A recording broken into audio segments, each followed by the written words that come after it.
Hello, my gamers. How are y'all doing? So, as you can clearly see by the title of this video, we're here to talk about Omori. This is going to be my first review, and I bet you're wondering, first review? What does that mean? Whatever do you mean? Well, I'm going to go ahead and say that I will be playing the game over again, going down the Hikiki Omori route, and essentially, according to some from my friends, there's a lot of stuff that I missed, a good amount of it actually. So we'll have to. I will have to eventually go back and replay the game and I guess cover all that. And honestly, this gives me a reason to play Omori again, because I feel like the game was just over way too quickly for me. And more importantly, I want to know where Hector is. There's a lot of side quests I want to go back and finish, but the main one is finding Hector. I gotta find that dude. I have no idea where he's at and how far he even fell from the freaking ladder. But we're not here to talk about Hector. We're here to talk about Omori. So let's get into it. So to go ahead and get right into it, I think the first thing to talk about is the main elephant in the room, that being the ending, the truth, the premise of the entire game. So Sunny, being the one to accidentally kill his sister, it was such a horrible accident, and it was such a huge reveal. I honestly was not expecting Sunny to be the cause of Mary's death. I actually, for the longest time, while playing the game, I thought it was Basil. I thought Basil had, I don't know, killed Sunny's sister, and perhaps he was like blackmailing Sunny. That way he wouldn't tell the group of what really happened. That's why, Basil kind of acted sus in some moments in the game before we knew the truth.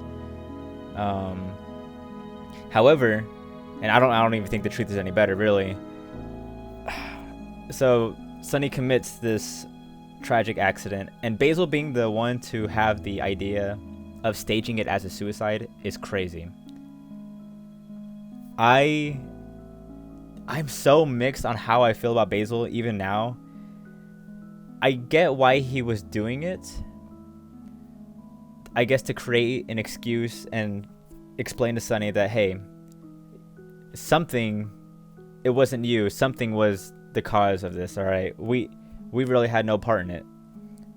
I'm assuming it was to kind of distract Sunny from the truth. He wanted to just help Sunny create an excuse for the entire situation and blame it on something that doesn't exist. He wanted to just create a root cause for this entire ordeal, which was never true. The truth is, Sunny, you pushed your sister down the stairs. Nothing else did it. It was you. Which, is what Sunny is trying to run away from or not think about, but this fake excuse doesn't last. The truth always comes out. And something worth noting that is, in my opinion, the craziest thing in this entire game is Sunny dropping this huge bombshell on his friends on the same day he's moving. Like, I feel for Hiro, Kel, and Aubrey. They had a wild 3-day weekend with Sunny. It is insane to drop that truth. I mean, there's no better time, like I said in the video. Like, truthfully, that was not only his final day in town, but with everything that happened, you might as well just like tell them right then and there like what's going on. But jeez Louise, Sunny, you are something else, man. So I think we're just gonna go ahead and just talk about the characters and my thoughts on them. So starting with we're gonna start with Basil. I'm just gonna go ahead and just get right into the Basil thing. Basil is such a kind kid at heart. He wants to hold these memories together of the entire group. he's a very two-faced kind of character. But I don't know. I mean, when he acts right, when Basil acts right, he's such a nice guy. But again, he has a very dark and twisted side that I don't know. I'm very sussed out, Basil, about your true personality, man. I don't know. Mary. So I love Mary. Whenever she was being shown in the game, I love her so much. She is a very caring big sister to Sunny, and almost a sister to the entire group, aside from Hero. She looks out for everyone, and I think that kind of shows more in the dream world, because I mean, we don't know her in the real world, clearly. But whenever in the dream world, she is always there, you know, with the picnic as our save point. The way she talks to us, it's like, I don't know, she's really talking really to Sunny, and just shows how much she cares through dialogue, and emphasizes that she'll always be there for Sunny. Even after the events, I think we would like visit a ghost version of her in the real world. And I'm not sure if this is like, you know, speaking only from Sunny's point of view, or if it was actually, you know, a ghost, Mary's ghost, actually speaking as her ghost. Like in the piano room, she was looking out for us by pushing us to move forward and to keep trying, all right? Don't let this one event set you back. It's going to be hard to tell everybody, you know, the truth, but you got to keep moving. And whether that was Mary's words or Sunny interpreting her words, that's still Mary. She is a caring big sister, and she wants the best of her little brother, regardless of the actual events that took place. And talking about Sunny, let's go ahead and talk about him. Well, we know Sunny / Omori, our main playable character. The entire game revolves around him. Everything transpires because of him. He's a very shy and isolated kid. I mean, he kind of keeps to himself, and I think that is shown a lot through like the photo albums and the very small pieces of dialogue that do kind of mention him. I believe like in the library when we're like reading events that have happened, and it doesn't say the character's name, it just has like squares where you would place their name. But of course, I think there are like some moments that actually do talk about Sunny. But he's a very to himself kind of kid, and I think everybody, his friend group at least, you know, respects that, and they love him still.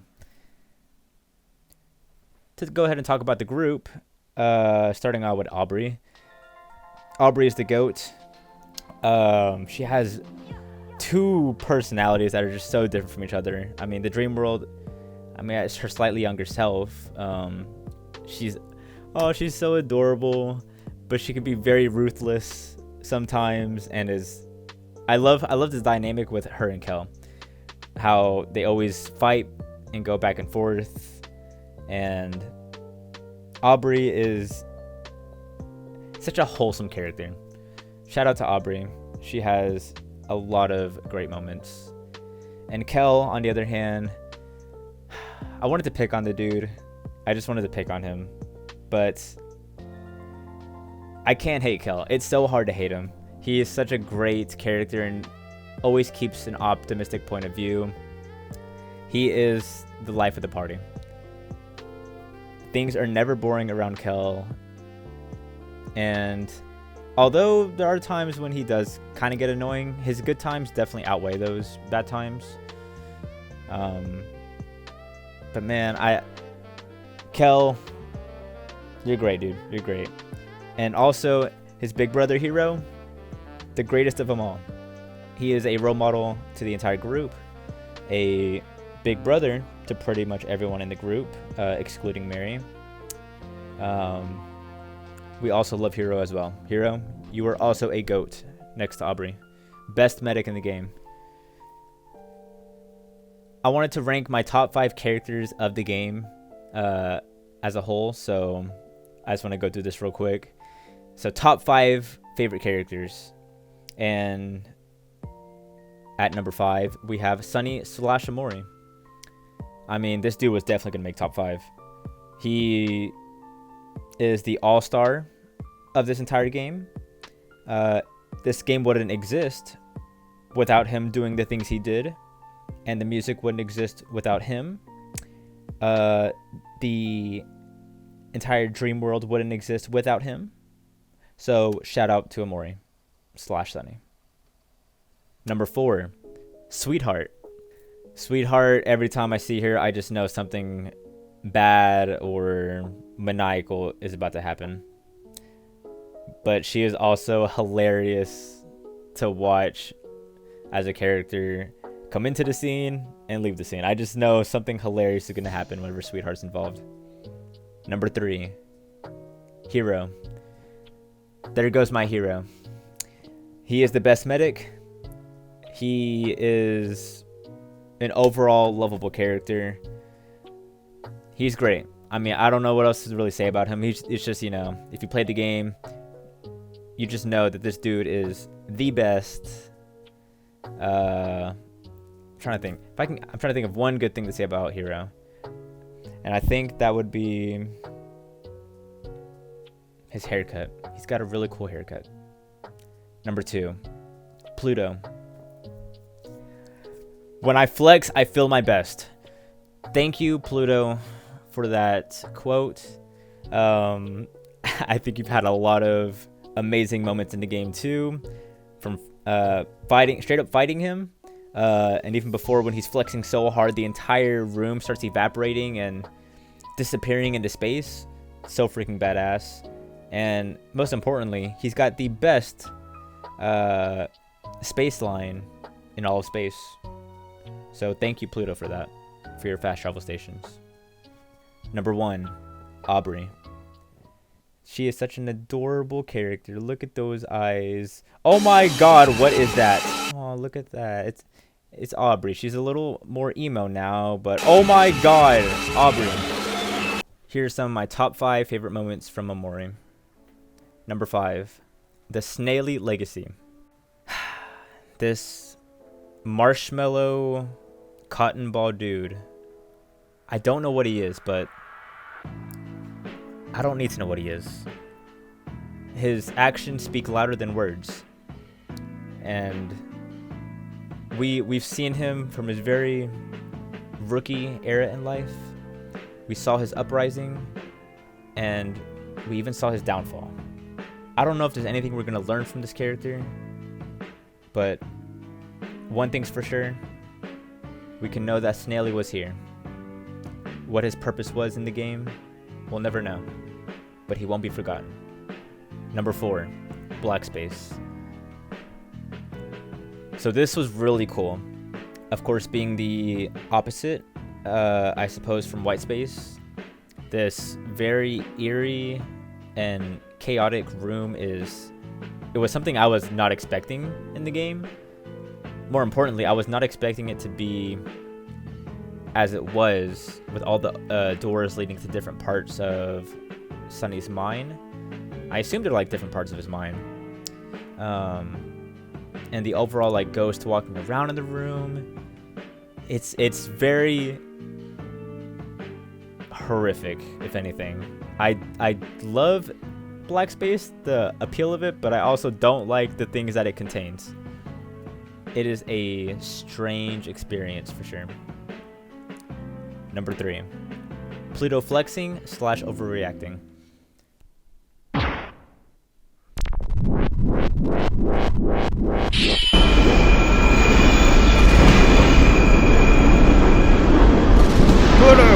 Pluto, my office. What are you doing? Oh my god. What in the world? What just happened? Did he kill the boss?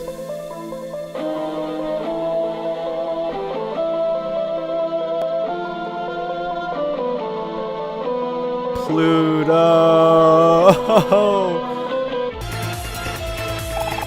I feel my best! Alright. Break it up. Break it up. Number 2. Kel whistling in elevator. Remember, guys. Who he? Who he? Who he? Who he? I'm scared.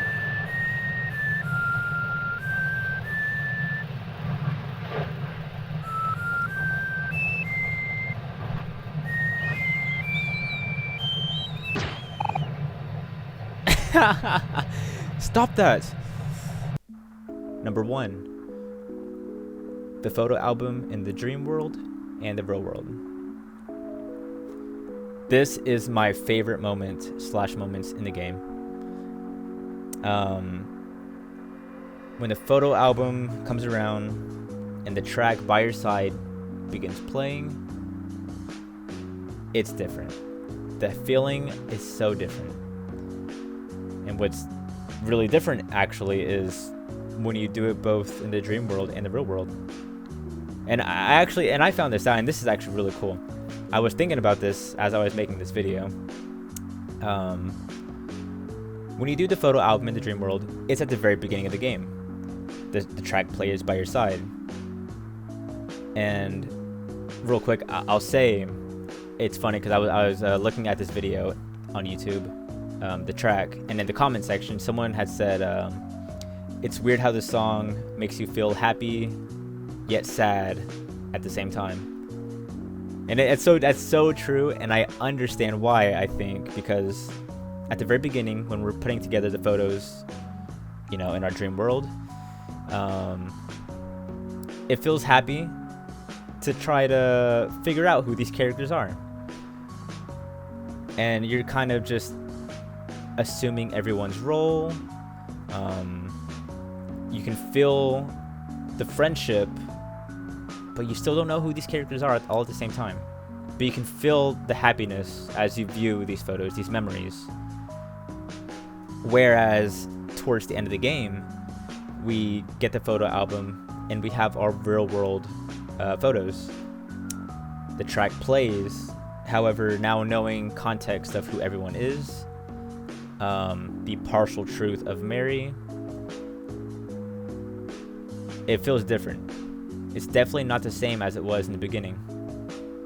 And that's because we actually have context and we can feel like something is missing.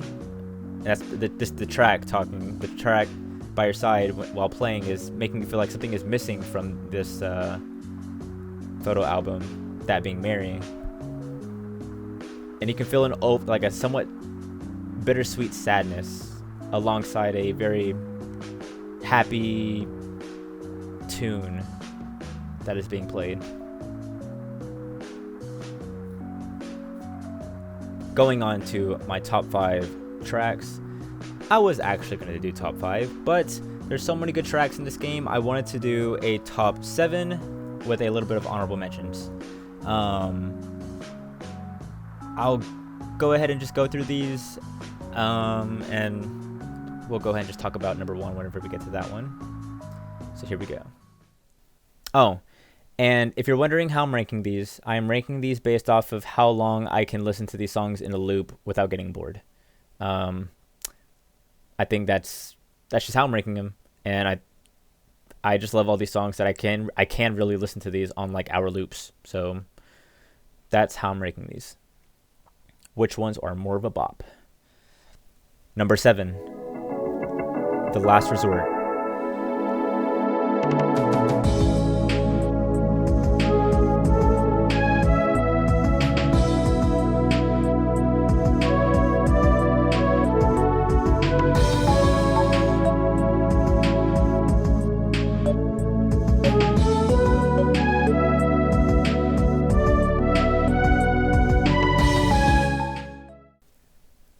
Number 6, By Your Side.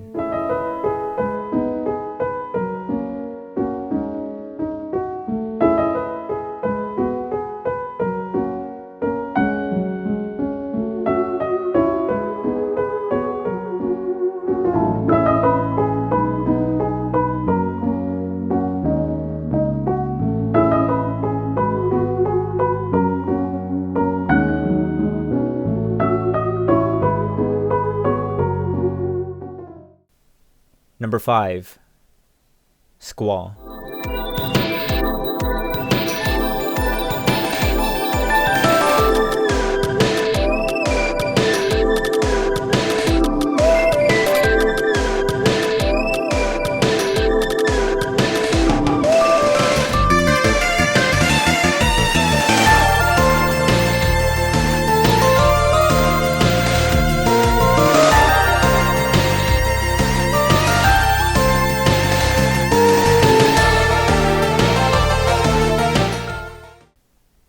Number 4, the elegance of the mysterious and distant.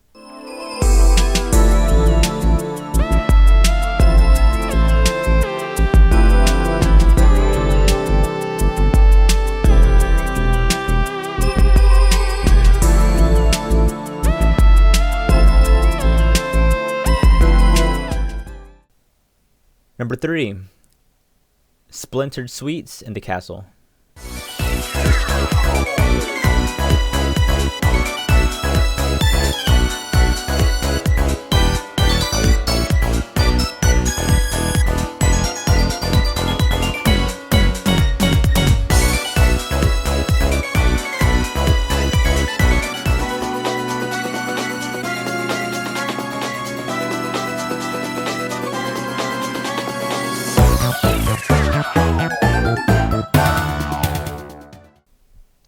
Number 2, Gator Gamble.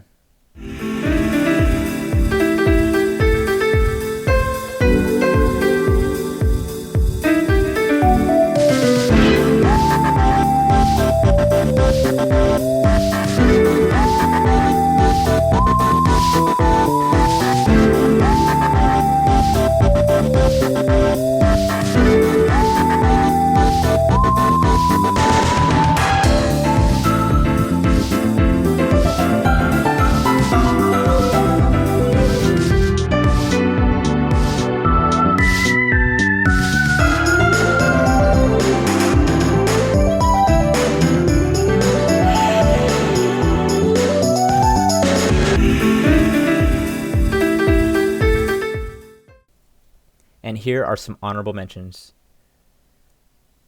Good for health, bad for imagination.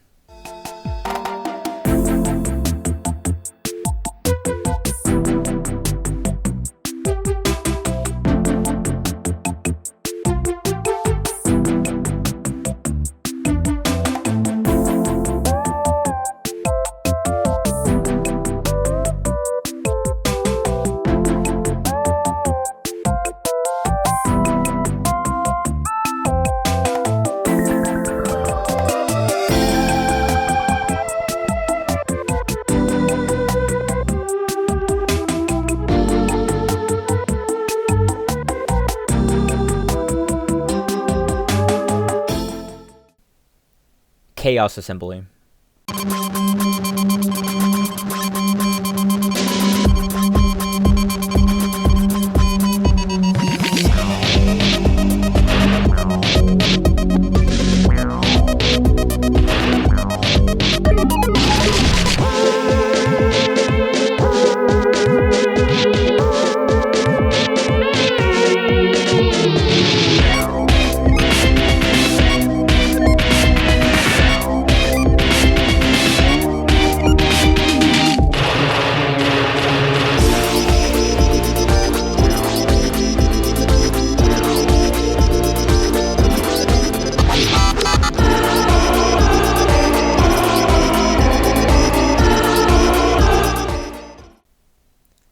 You were wrong. Go back.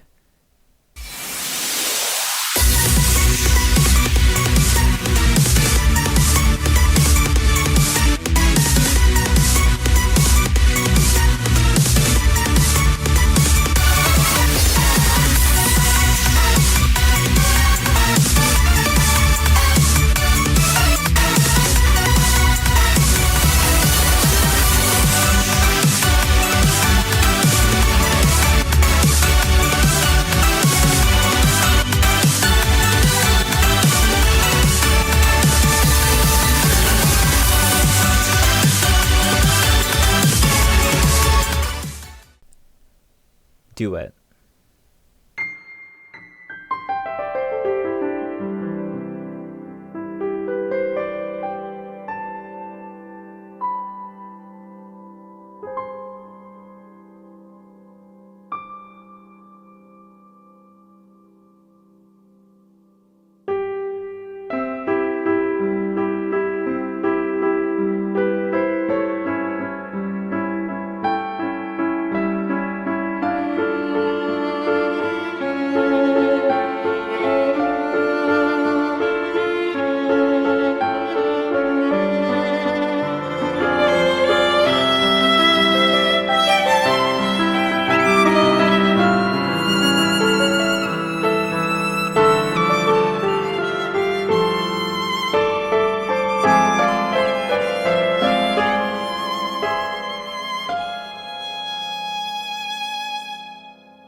our number 1 spot. So I was gonna put Gator Gamble, and this one I was going back and forth on. I could not figure out which one was really number 1, but I finally figured out what it was that made this one stand out above Gator Gamble. Number 1, 3-bar logo. I love this track so much. I love its funkiness, and the pop of it all. It is so enthusiastic to listen to. I will say what is really great and stands out about this track is as soon as you start the song, whether you be queuing it up next or you just hit play, it's like you just jump right into the middle of the song. And what's crazier is, although sounding like you're just starting in the middle, the song keeps elevating more and adds another layer, and it gets louder and louder. And when you thought you started at the peak, you actually reach the peak in the song, and it comes full loop. And as a loop song, it is awesome.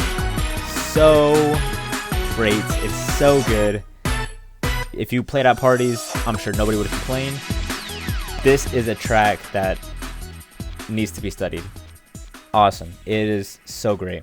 And like I said, this one and Gator Gamble were really neck and neck. I thought about putting Gator Gamble number 1 because of its funky and jazziness, and like it actually seems like a casino kind of theme song, but this one just hits different.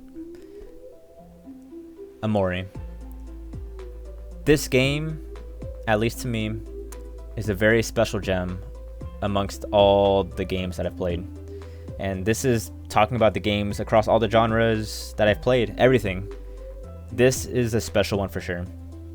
There was a meme I saw, and maybe if I find it, I'll post it on here.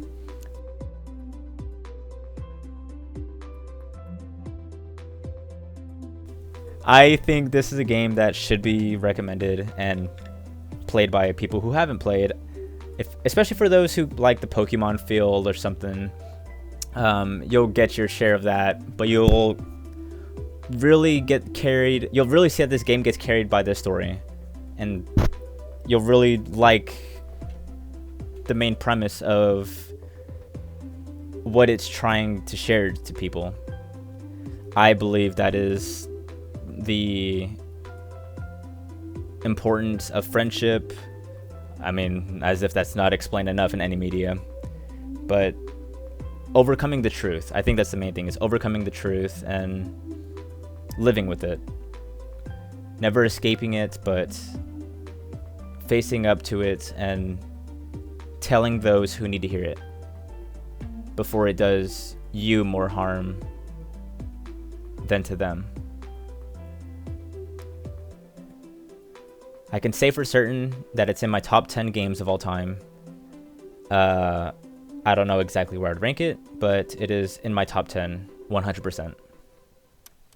So what's next? As I said, I'm going to be playing the Hikiki Omori route. I hope I said that right. And I don't know how much more I've missed content-wise, so I guess we'll just see how many more episodes this adds on. And at the very end of that, I'll make a Omori final review. A final review of the entire game, which would be a lot more fun.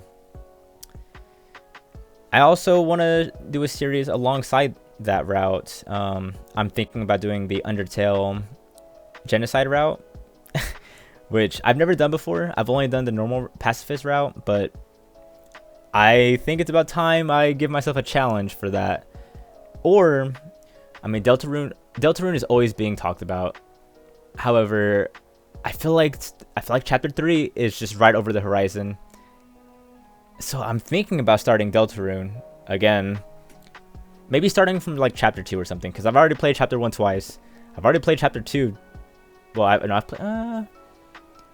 played it 1.5 times. I didn't get to finish it the second time around. But I think if I were to start Deltarune, it would just start from Chapter 2. And if it bothers you, there's plenty of YouTubers out there that play Chapter 1. Just go watch that. Alright, I'm not going to play Chapter 1 again for the third time. But Deltarune is something I want to upload eventually when that next part comes out. So we'll figure out which one, Undertale or Deltarune, alongside Omori. We'll keep up Halo, of course. But I think that'll be the next plan. And I hope you guys stay tuned for all those. And I think that's pretty much it. Let me know your thoughts on the game. Particularly the game content that I've covered so far. Please don't tell me anything about stuff that I've missed. Or actually, I'll do you guys one better. If you could tell me your favorite track of the entire Omori soundtrack, that would be great. What is your favorite song? That is my question to you watching. Would love to hear it. I will like your comments if I agree that is a banger. Yeah, that's pretty much all I have for you guys. Have a good day, a good night, and I will let you guys go. Have a great one. Goodbye.